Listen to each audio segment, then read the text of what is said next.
যেই না হাত বাড়িয়েছে গোবিন্দ ঘোষ, সে কিন্তু বুঝতে পেরেছেন প্রভু মুখশুদ্ধি চাই। দেরি না করে একেবারে হেলতে দুলতে গদগদ ভাবে বলে উঠলেন, আমি তো জানি প্রভু তুমি চাইবে, এক্ষুনি দিচ্ছি, দাঁড়াও দাঁড়াও। তাড়াতাড়ি করে নিজের কাছে যেটা গচ্ছিত ছিল সেটা বাহির করে প্রভুর সামনে দিলেন। এই না ধরো। গৌরহরি বললেন, দাঁড়াও গোবিন্দ, কাল যখন মুখশুদ্ধি চেয়েছিলাম দিতে বিলম্ব হয়েছিল তোমার, আজ এত তাড়াতাড়ি কোথায় পেলে? কেন প্রভু? আমি তো জানি তুমি আজ চাইবে। কাল আমি দুটো হরি তোকে ভিক্ষা করে একটা নিজের কাছে রেখেছিলাম, একটা তোমাকে দিয়েছিলাম। অদয়াময়, আজ তুমি যেই চেয়েছো সেই তো তোমায় দিলাম। বলো, আমি ঠিক করেছি, ভালো করিনি আমি? বাহ, চমৎকার গোবিন্দ, চমৎকার। এতদিন আমার সঙ্গী হয়ে এই শিক্ষা পেলে? গৌরহরি, আমি কি কোনো ভুল করেছি? না, তুমি কেন ভুল করতে যাবে? জানো গোবিন্দ, ভুল তুমি করনি, ভুল করেছি আমি। তুমি তুমি আবার কিসে ভুল করতে পারলে? না না, এ কি করে সম্ভব প্রভু? তুমি কিসে ভুল করেছো? শুনবে আমি কিসে ভুল করেছি? আমি ভুল করেছি তোমাকে আমার সঙ্গী করে। গৌরহরি,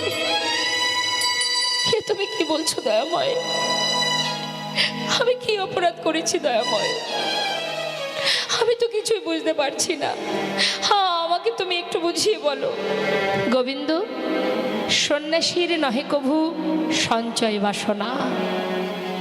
তুমি সন্ন্যাসী, সর্বস্ব পরিত্যাগ করেছো, তুমি আমার সঙ্গী হয়েছো।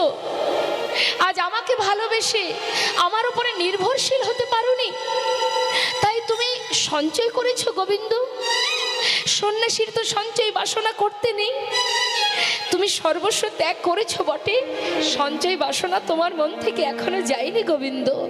তাই তুমিও শুনে রাখো, আমি তো কোনো সঞ্চয়বৃত্তি মানুষের সঙ্গ করি না। তুমি সঞ্চয়ী, তাই আজ থেকে আমি তোমায় ত্যাগ করলাম না। না গৌরহরি, আমি মানছি প্রভু, আমি অপরাধ করেছি, আমি সঞ্চয় করেছি প্রভু। কিন্তু দয়াময়, আমি তো আমার জন্য সঞ্চয় করিনি, আমি তো সঞ্চয় করেছি তোমার জন্য। তাতেও যদি অপরাধ হয় তুমি আমায় মারো, কিন্তু আমায় ফেলে চলে যেও না দয়াময়। তুমি আমায় ত্যাগ করো না। আমি কোথায় যাব বলো প্রভু? তোমায় ছেড়ে আর যে কেউ নেই জগতে আমার। তুমি আমায় ত্যাগ করে চলে যেও না প্রভু। আর কখনো এমন করব না, এবারের মতো তুমি ক্ষমা করে দাও। ও দয়াময়। গৌরহরি কোনো কথাই শুনছে না। ভক্ত, আমি মনে করি গোবিন্দ ঘোষের মুখ দর্শন করা আমার উচিত হবে না, তাই এই মুহূর্তে গোবিন্দকে রেখে আমরা সবাই চলে যাব। না না দয়াময়, আমি তোমায় ছেড়ে থাকতে পারবো না প্রভু। কি করে থাকবো আমি? কি নিয়ে বাঁচবো আমি? প্রভু গো, তুমি তো দয়াল, তুমি আমায় ছেড়ে দিও না প্রভু। চরণটা জড়িয়ে ধরেছি, জড়িয়ে ধরে কাজ। তুমি পতি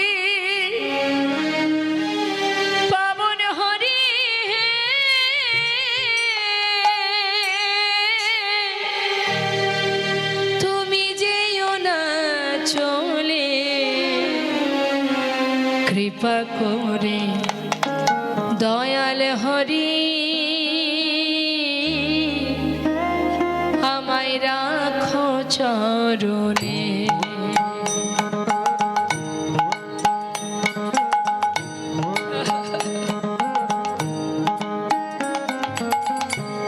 কৃপা করে দয়াল হরি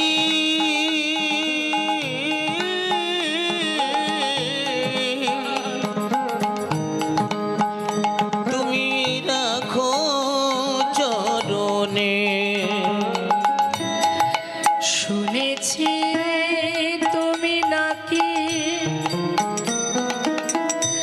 দয়াল শিরোমণি, কি পাময় আমি শুনেছি তুমি নাকি দয়াল শিরোমণি। নাম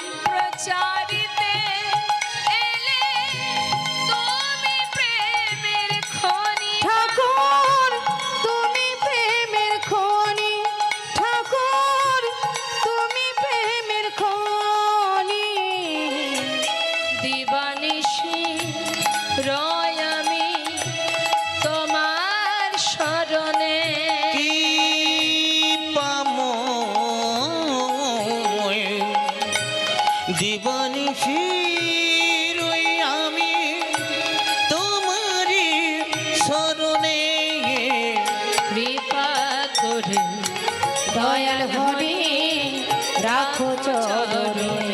একবার কৃপা করে দয়াল হরি রাখো চরণে। একবার কৃপা করে দয়াল হরি রাখো চরণে। একবার কৃপা করে দয়াল হরি রাখো চরণে।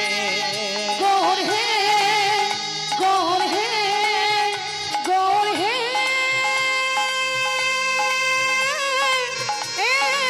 গৌর হে গৌর হরি গৌর হরি। হরিবল হরিবল। চলে যেও না দয়াময়, তুমি চলে যেও না। তবে তো একটা কথা শুনে যাও প্রভু,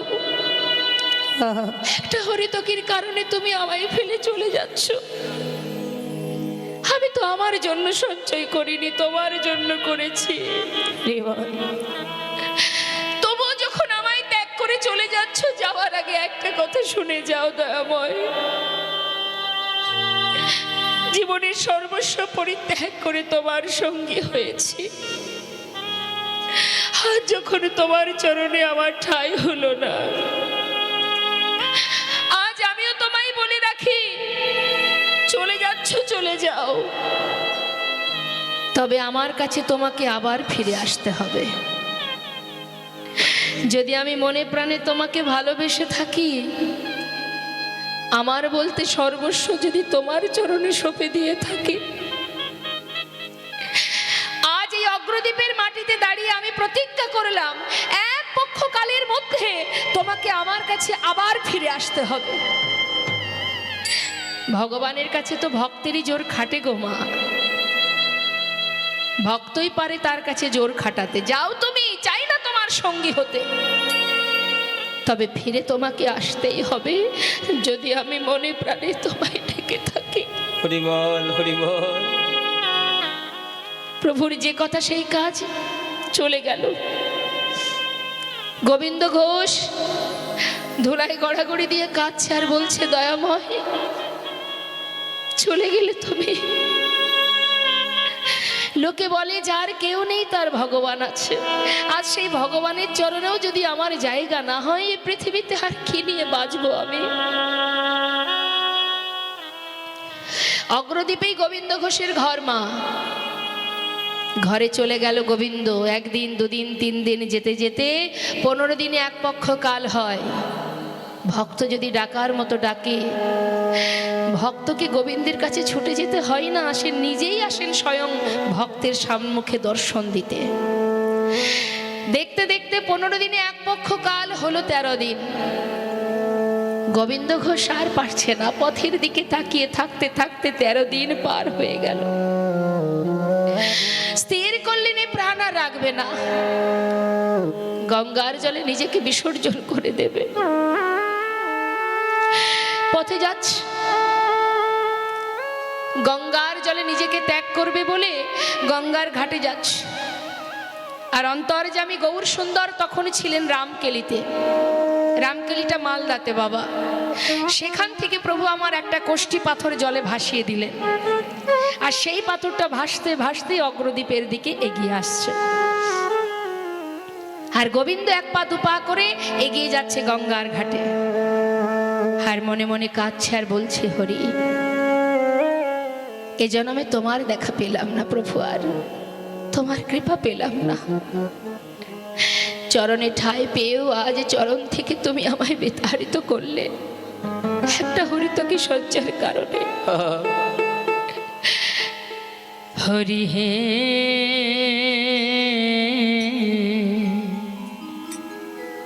বলো আমায় সেদিন কবে হবে তোমার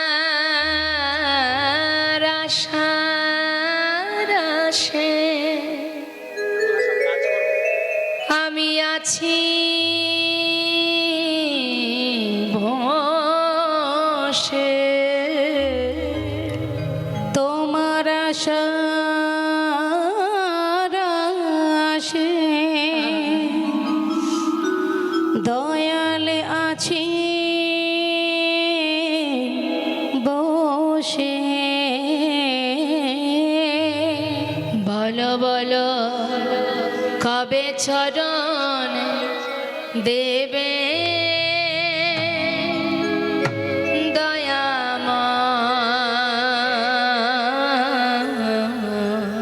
বলো বলো সেদিন কবে বা হবে আমার, সেদিন কবে বা হবে। ও মা, এই ভবের মাঝে আসা যাওয়া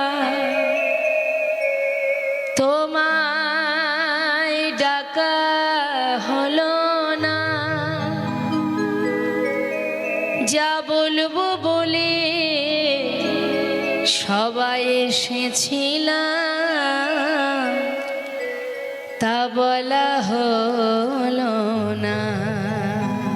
এই ভবের মাঝে আসা যাওয়া হরি বল। তোমায় ডাকা হলো না, আমরা যা বলবো বলে এসেছিলাম প্রভু তা বলা হলো না। তুমি পারে কর্তা আমরা শুনি বার্তা, তুমি পারে কর্তা, ও হে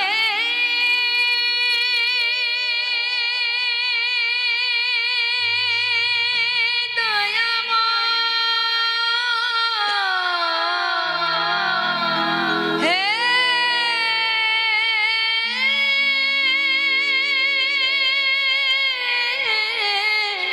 কৃপাময়,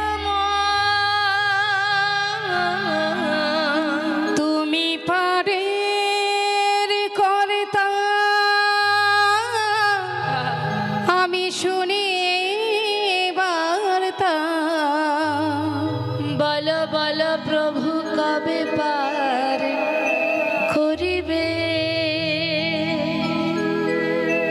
দয়াময়। বলো বলো তাই গৌর হরি বল। সেদিন কবে বা হবে আমার, সেদিন কবে বা হবে। হলো না দয়াময়, তোমায় ভালোবাসতে পারলাম না, তুমি তো করুণাময়, কৃপা করে তোমার চরণে তুমি ঠাঁই দাও। এক পা দুপা করে গঙ্গার ঘাটে নেমে যখন জলের ভিতরে এগিয়ে যাচ্ছে, ওই পাথরটা এসে বারবার গোবিন্দের অঙ্গে লাগছে,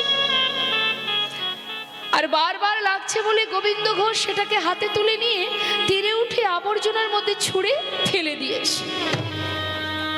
সঙ্গে সঙ্গে দৈববাণী, গোবিন্দ গোবিন্দ গোবিন্দ ঘরে ফিরে যাও, নিজেকে বিসর্জন করো না, তুমি ঘরে ফিরে যাও। চারিদিকে তাকাচ্ছে, কাউকে দেখতে পাচ্ছে না, তবে কে কথা বলছে? কে তুমি? সামনে এসো, আমি কেন দেখতে পাচ্ছি না তোমায়? ঘরে ফিরে যাও গোবিন্দ, নিজেকে বিসর্জন করো না। বারবার দৈববাণী হচ্ছে তোমা, আর তার মরা হলো না। কাউকে দেখতে পাচ্ছে না ঠিকই, দৈববাণী শুনে সে আবার নিজের ঘরে ফিরে গেল। 13 দিন পার হয়ে হলো আজ 14 দিন। হরিবোল হরিবোল। 15 দিনে এক পক্ষ কাল মা, 14 দিন যখন হলো, এদিকে গৌরহরি রামকেলি থেকে আবার ফিরে এলেন অগ্রদ্বীপে। ফিরে এসে গোবিন্দ ঘোষের ঘরের সামনে দরজার বাইরে দাঁড়িয়ে ডাকছে, গোবিন্দ, ও গোবিন্দ। কে? দরজা খোলো। এ তো প্রভুর কণ্ঠস্বর। তবে কি গৌরহরি এসেছে? তবে কি প্রভু এসেছে? ছুটে গিয়ে দরজাটা যেই না খুলেছে, দেখছে বাইরে গৌরহরি, চরণটা বুকের মধ্যে জড়িয়ে ধরেছে। গৌরহরি,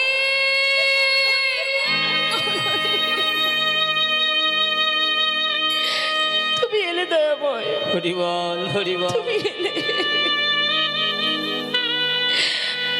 আমি অনেক কষ্ট পেলাম প্রভু। এসেছো যখন কথা দাও, আর কোনোদিন তুমি আমাকে তোমার চরণ ছাড়া করবে না। কথা দাও প্রভু, আমায় ছেড়ে কোথাও যাবে না। শান্ত হও। এসেছি যখন, কেন যাব তোমায় ছেড়ে? যাব না। আচ্ছা গোবিন্দ, আমি যে আসবো তুমি তো জানতে? কই না তো প্রভু। কেন? গঙ্গার জলে ডুবে মরতে গিয়েছিলে? হ্যাঁ। কি করে জানলে দয়াময়? দেখো কাণ্ড। আমি জানবো না তো জানবে কি শুনি? হ্যাঁ। আচ্ছা গোবিন্দ, সেখানে কিছু পেয়েছিলে? পেয়েছিলাম একটা পোড়া কাষ্ঠ।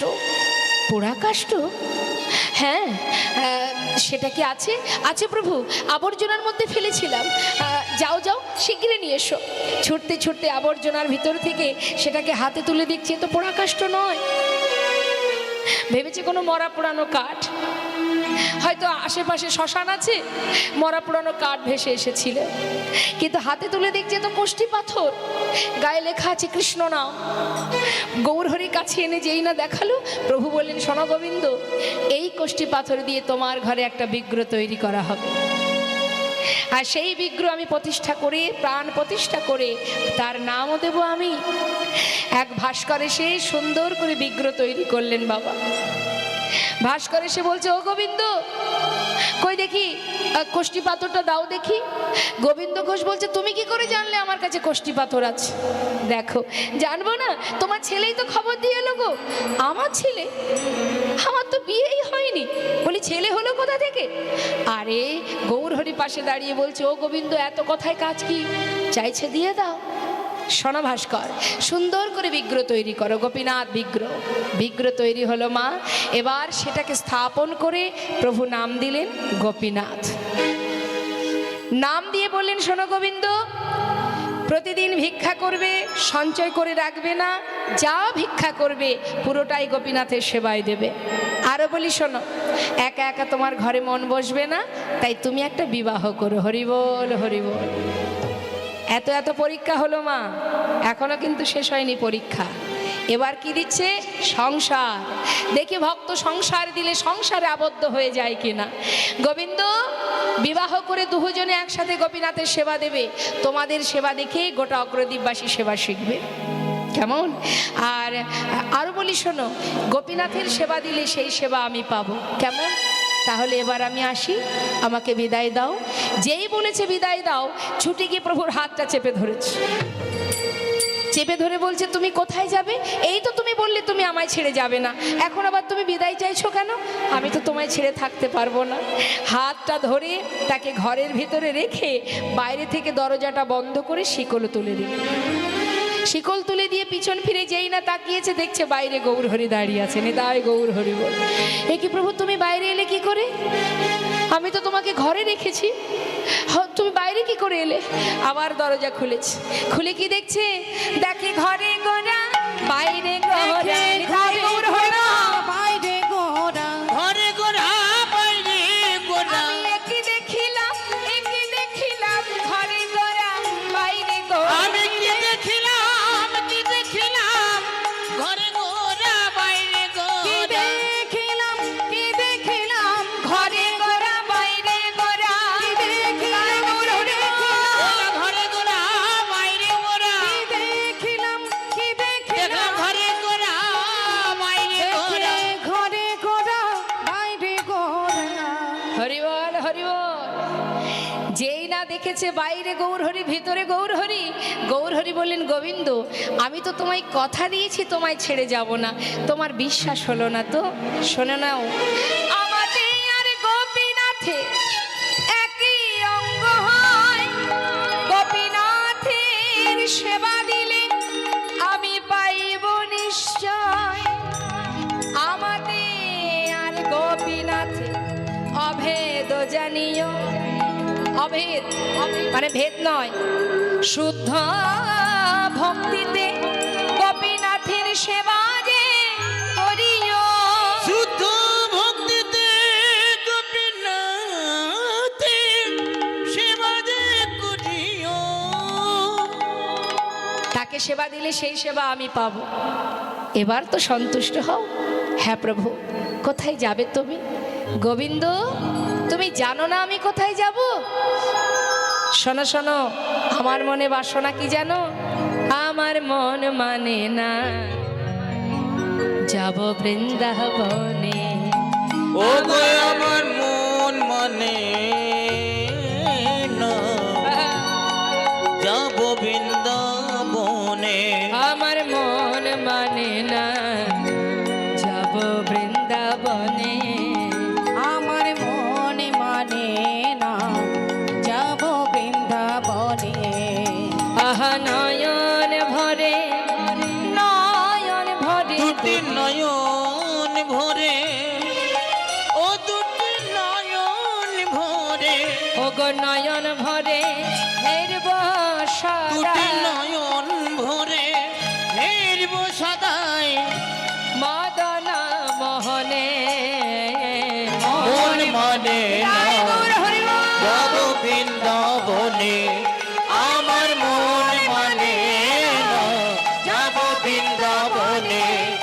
আমার মন মানে না যাব বৃন্দাবনে। গৌরহরি চললেন বৃন্দাবনের পথে, আর এদিকে গোবিন্দ ঘোষকে যা যা বলে গেলেন বিবাহ করবে আর দিনে যা ভিক্ষা পাবে পুরোটা সেবায় দেবে। তা মা প্রতিদিন ভিক্ষা করে দিনে 4 বার সেবা দেয়। এখন ওই যে বলে গেছে বিবাহ করবে, 1 বছর যেতে না যেতে এক সুকন্যার সন্ধান পেয়ে শুভ দিন দেখে বিবাহ সম্পন্ন করলেন।